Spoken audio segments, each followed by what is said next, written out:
I have a dream that one day this nation will rise up and live out the true meaning of its creed.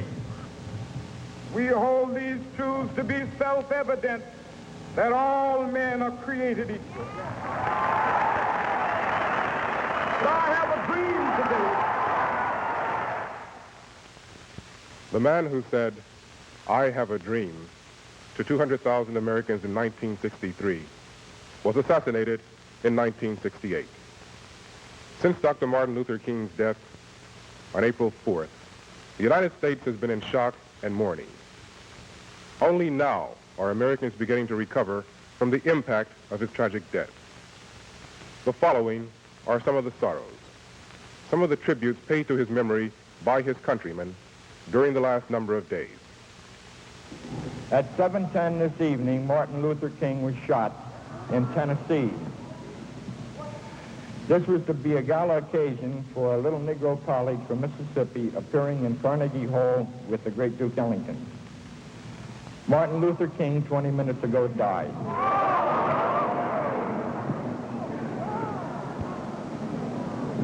I would like to take this opportunity to ask Reverend John Genzel, who is the jazz minister, to lead all of us in prayer for Martin Luther King and the future of all civil rights movements. Would you please rise?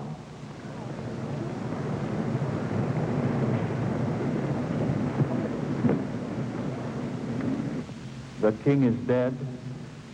Long live the King of Love throughout eternity. I think it can be said that he now stands with our other American martyrs in the cause of freedom and justice. His death is a terrible tragedy and sorrow, first of all to his family, to our nation, and to our conscience. My fellow citizens, and especially my black brothers and sisters in our city, this is Walter Fauntroy, Vice Chairman of your City Council and Director of the Washington Bureau of the Southern Christian Leadership Conference. There's no one in this city tonight who is more stunned, whose heart is more crushed or broken by the tragic events of the night that have robbed our nation and our world of Dr. Martin Luther King, Jr. It will be very difficult for us tonight and in the days and weeks to come, all of us, to deal with our deep sense of grief. I have a dream that one day on the red hills of Georgia, sons of former slaves and the sons of former slave owners will be able to sit down together at the table of brotherhood. I have a dream. Martin Luther King, if he had one choice, I am sure he had one choice in his death, it would be that we made a greater effort in this country by adhering to the principles that he so ably advocated of nonviolence, that we make now a greater effort, the theory of nonviolent effort, to eliminate the obvious inequalities that still exist between white and Negro citizens, and that we provide in an affluent and wealthy and magnificent white America an equal opportunity for the Negro citizens. There's not going to be any replacement for Martin Luther King, Jr. anytime soon. He was the leader and now the martyr of the whole civil rights crusade, which has been the most important domestic issue of this century in America. It may be that out of the ashes of this awful tragedy, that a new dawn can break.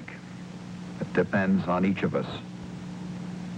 It may be that the prophecy that Dr. King once made may come true when he said, "We now stand at the midnight of our existence, but I see a new dawn coming." I have a dream that one day, even the state of Mississippi, a state sweltering with the heat of injustice, sweltering with the heat of oppression, be transformed into an oasis of freedom and justice. I have a dream. To paraphrase Winston Churchill, if we have resolve, we can convert this moment of the nation's greatest shame into our finest hour. The only thing more tragic than the death of Dr. Martin Luther King, Jr. would be that the only response would be black anger and white sympathy. You can kill a man, but you cannot kill an idea. And the idea and the ideal for which Dr. Martin Luther King stood, for which he lived, and for which he died, will continue to live in this country, will continue to live in this city. And despite the sorrow under which all of us today feel so heavy,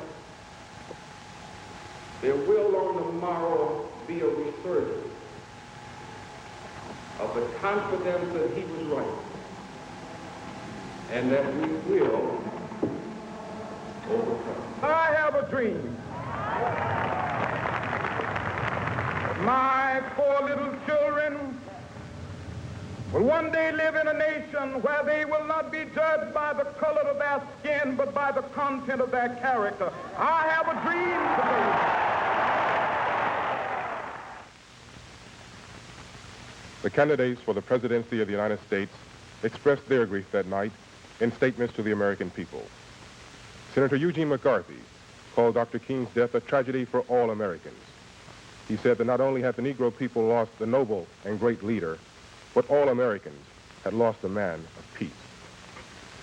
Former Vice President Richard Nixon paid tribute to Dr. King as a man determined that the American Negro should win his rightful place alongside all others in his nation, and at the same time, a man whose life was devoted to the principle of peaceful, nonviolent change. George Wallace, former governor of Alabama, called the assassination a senseless, regrettable, and tragic act.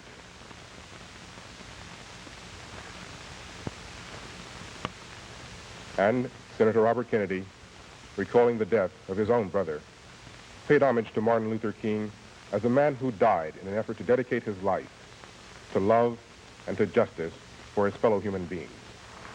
I have a dream that one day, down in Alabama, black boys and black girls will be able to join hands with little white boys and white girls as sisters and brothers. I have a dream today.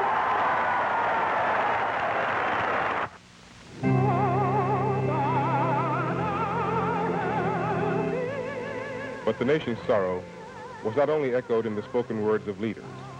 Most of all, the sorrow was in the millions of faces of all colors and of all religions, who gathered together to mourn his death. The faces of those who would continue to believe in his dream.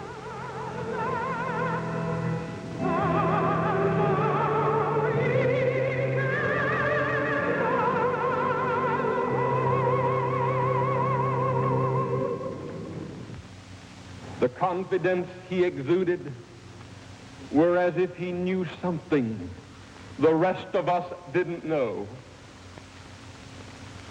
It was the composure that marks a man who knows who he is, what he believes, and how much he's willing to give for those beliefs. Martin Luther King, deep faith in God, in the people of this land, black and white, who were God's children, and the victory that would come. All of these were the well springs of that serenity. And that calmness and tranquility were a blessing to our land. I have a dream that one day every valley shall be exalted. And every hill and mountain shall be made low, the rough places will be made plain, and the crooked places will be made straight, and the glory of the Lord shall be revealed in all life. shall see it together. But I have a dream today. No words of mine can fill the void of the eloquent voice that has been stilled. But this I do believe deeply. The dream of Dr. Martin Luther King Jr. has not died with him. Men who are white, men who are black, must and will now join together as never in the past to let all the forces of divisiveness know that America shall not be ruled by the bullet, but only by the ballot of free and of just men. Like anybody, I would like to live a long life. Longevity has its place. But I'm not And in Memphis, the night before his death, I just want to do God's will. And he's allowed me to go up to the mountain. And I've looked over, and I've seen the promised land. I may not get there with you, but I want you to know tonight that we as a people will get to the promised land.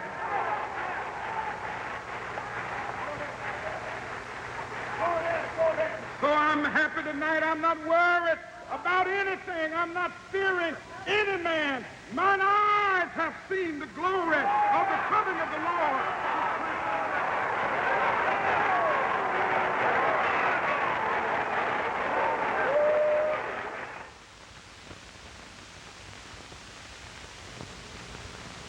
following the assassination of Dr. Martin Luther King, most of the nation grieved.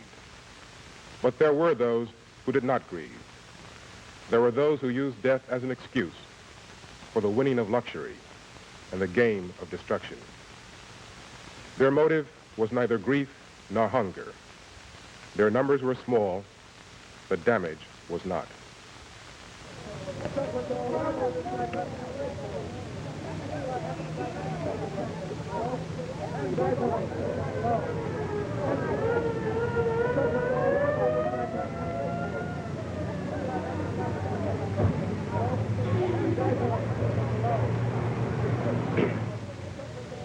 Negro leaders publicly deplored this looting and violence. Roy Wilkins, Executive Secretary of the National Association for the Advancement of Colored People. What discourages me and dismays me and disheartens me is that in the reports so far coming in, we have reports of looting, not anger, not violent outbreaks, not an expression of their sorrow and resentment at the killing of Dr. King, but utilizing this as an opportunity to steal things. Now, I think Martin's memory is desecrated by this kind of action. Most were satisfied with small items, but a few were overly ambitious. Curious, perhaps, like those who tried to fit a huge stereo set into a small car.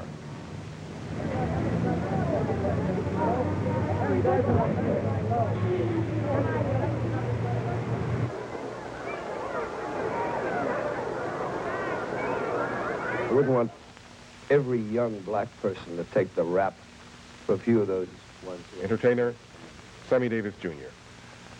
But I would simply say to all young people, particularly my black brothers and sisters, that the man stood for something very special in a world of violence. He was struck down by violence. Our adding to it, no matter what our frustrations, no matter what our anger, what our justifications might be. And it becomes thievery when the carnival atmosphere that Mr. Wilkins talks about does prevail. And I don't see sad faces mourning the tragic loss of this great American. I see people laughing and giggling. I somehow want to disown those people. I don't want to call those people who were laughing less than 48 hours after our leader died. and stealing, those are not really brothers. Those cannot be the people who are striving for the dignity that we should have at this point.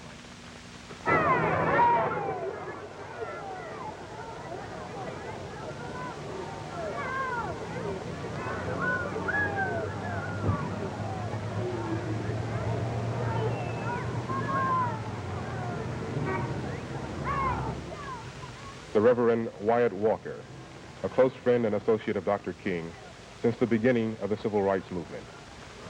As difficult as it was for those of us who are civil rights figures, I'm afraid to say leaders or spokesmen, that someone must have the maturity in the black community to say that these riots are riots and they cannot, by any stretch of the imagination, be made into people's rebellion. And I think in this moment, this is the moment for, and Roy has always had the courage to call a spade, if I may use a racist euphemism, to say that you can't make a people's rebellion out of riots. There's no way within the realm of morality looting can be justified. It is illegitimate, it is wanton, it is dishonest. And even though these are black teenagers predominantly, that's all it is. It's hoodlumism, and we, amongst the other people in our larger community, must say also that it is wrong and it is deplorable, and the nation cannot digest it.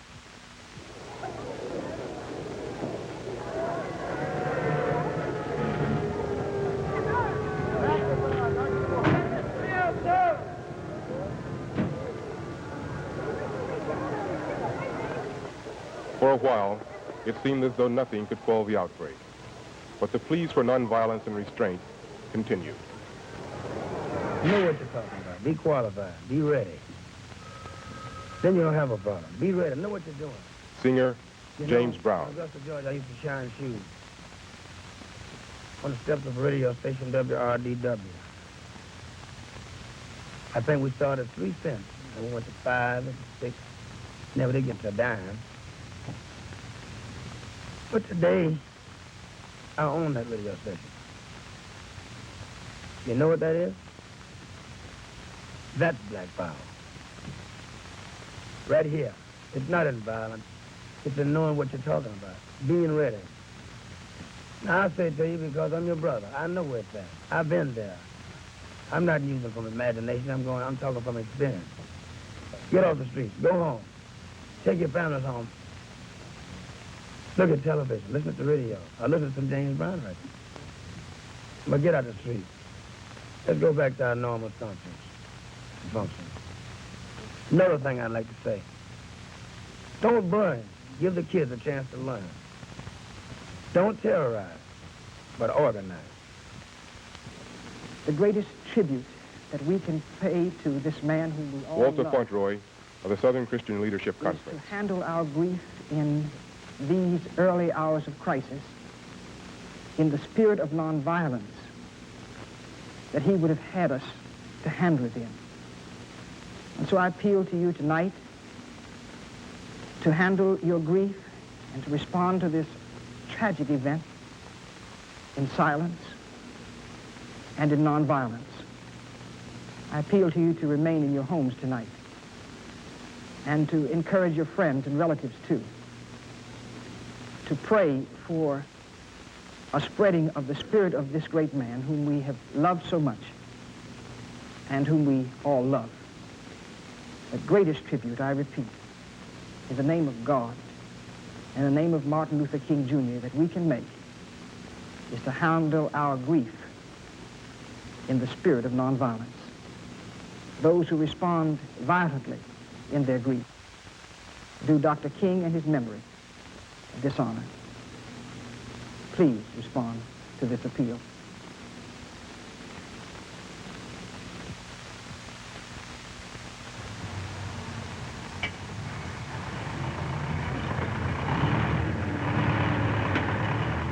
The destruction in the steppe was done, and those that did grieve picked up the pieces.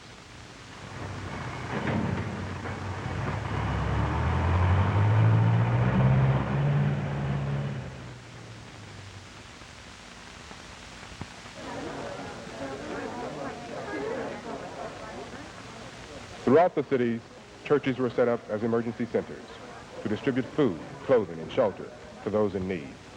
With the help of government agencies and private organizations, they started to rebuild.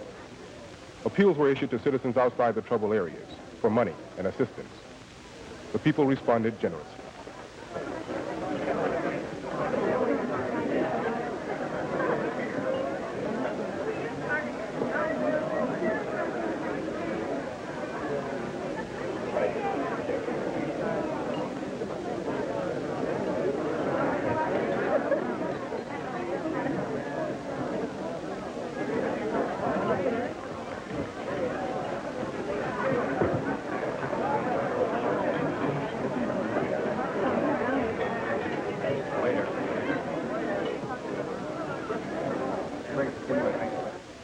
President Johnson led the nation in calling for unity and understanding. I ask every citizen to reject the blind violence that has struck Dr. King, who lived by nonviolence. I pray that his family can find comfort in the memory of all he tried to do for the land he loved so well.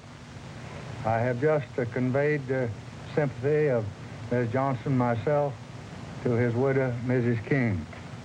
I know that every American of goodwill joins me in mourning the death of this outstanding leader and in praying for peace and understanding throughout this land. We can achieve nothing by lawlessness and divisiveness among the American people. It's only by joining together and only by working together can we continue to move toward equality and fulfillment for all of our people. In the shadow of a flag that for the first time was lowered to half-mast for a private citizen, some had proven by smoke they had already forgotten him. But for every thief, there were millions who mourned. And beyond the smoke, they were king.